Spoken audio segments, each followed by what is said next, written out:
pemirsa yang diberkati Tuhan, bertemu kembali dalam seri pelajaran Sekolah Sabat. Sebelum kita memulai, mari kita bersatu dalam doa. Tuhan Allah Bapa kami yang di surga, terima kasih atas berkat-Mu. Saat ini kami akan mendengarkan pelajaran Sekolah Sabat kami. Kiranya Engkau menuntun kami agar kami dapat memahami pelajaran ini dengan baik dan dapat menjadi penuntun bagi kehidupan kami. Ini doa kami, dalam nama Yesus kami berdoa, amin. Pelajaran Sekolah Sabat kita pada hari Minggu 8 September 2024 berjudul Tak Terlupakan. Bacalah Markus 14 ayat 1-11.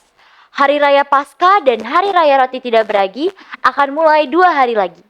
Imam-imam kepala dan ahli-ahli Taurat mencari jalan untuk menangkap dan membunuh Yesus dengan tipu muslihat, sebab mereka berkata, jangan pada waktu perayaan supaya jangan timbul keributan di antara rakyat.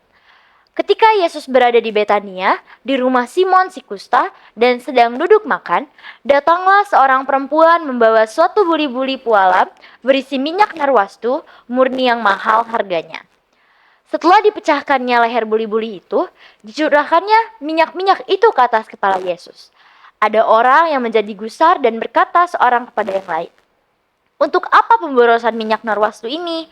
Sebab minyak ini dapat dijual 300 dinar lebih dan uangnya dapat diberikan kepada orang-orang miskin."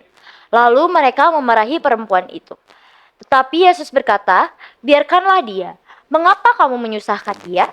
Ia telah melakukan suatu perbuatan yang baik padaku.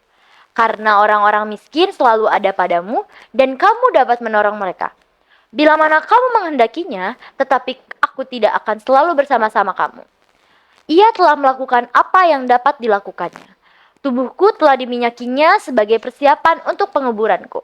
Aku berkata kepadamu, sesungguhnya di mana saja Injil diberitakan di seluruh dunia, apa yang dilakukannya ini akan disebut juga untuk mengingat dia." Lalu pergilah Yudas Iskariot, salah seorang dari ke-12 murid itu, kepada imam-imam kepala dengan maksud untuk menyerahkan Yesus kepada mereka. Mereka sangat gembira waktu mendengarnya dan mereka berjanji akan memberikan uang kepadanya. Kemudian ia mencari kesempatan yang baik untuk menyerahkan Yesus. Dua kisah apakah yang saling terkait di sini? Dan bagaimanakah keduanya saling berperan dengan yang lainnya?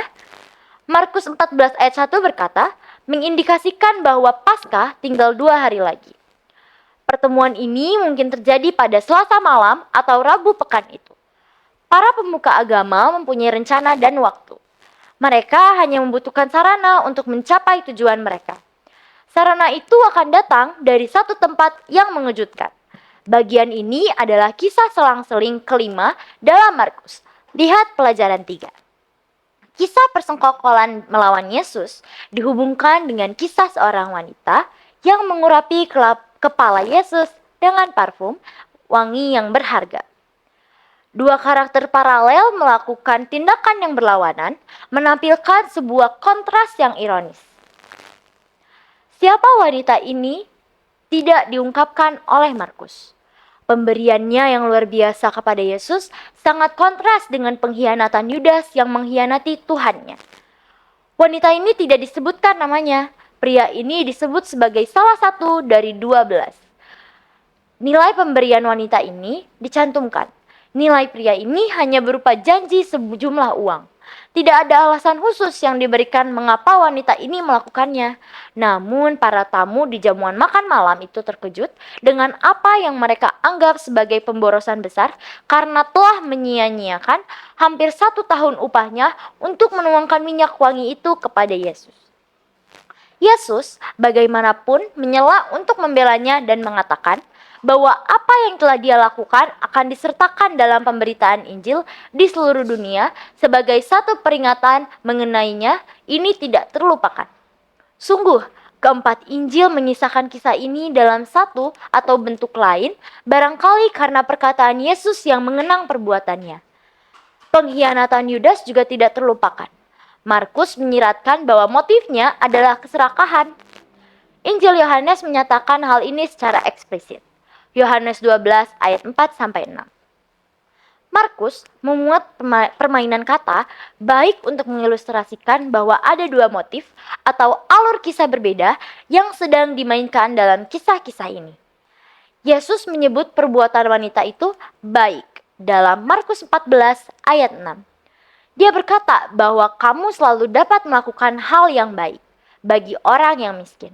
Dari Markus 14 ayat 7 dan dalam Markus 14 ayat 9. Dia menyebut perbuatannya sebagai bagian dari Injil dalam Markus 14 ayat 11. Yudas mencari kesempatan yang baik untuk mengkhianati Yesus. Apa yang permainan kata-kata ini sarankan adalah bahwa persengkongkolan manusia untuk menghancurkan Mesias akan benar-benar menjadi bagian dari kisah Injil karena hal ini mewujudkan kehendak Allah dalam mengaruniakan putranya demi keselamatan umat manusia. Bagaimanakah Roma 8 ayat 28 menolong menjelaskan apakah yang akan terjadi di sini?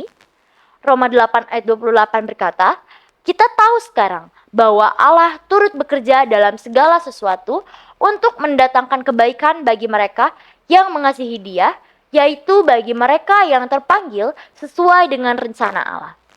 Tuhan memberkati. Mari kita bersatu dalam doa. Tuhan Allah Bapa kami yang di surga, saat ini kami telah selesai mendengarkan pelajaran sekolah Sabat pada hari ini. Kiranya Engkau membantu kami Tuhan, agar kami dapat memahami pelajaran ini dengan baik dan dapat menjadi sebuah penuntun bagi kehidupan kami sepanjang hari ini. Inilah doa dan permohonan kami, di dalam nama Yesus kami berdoa, amin.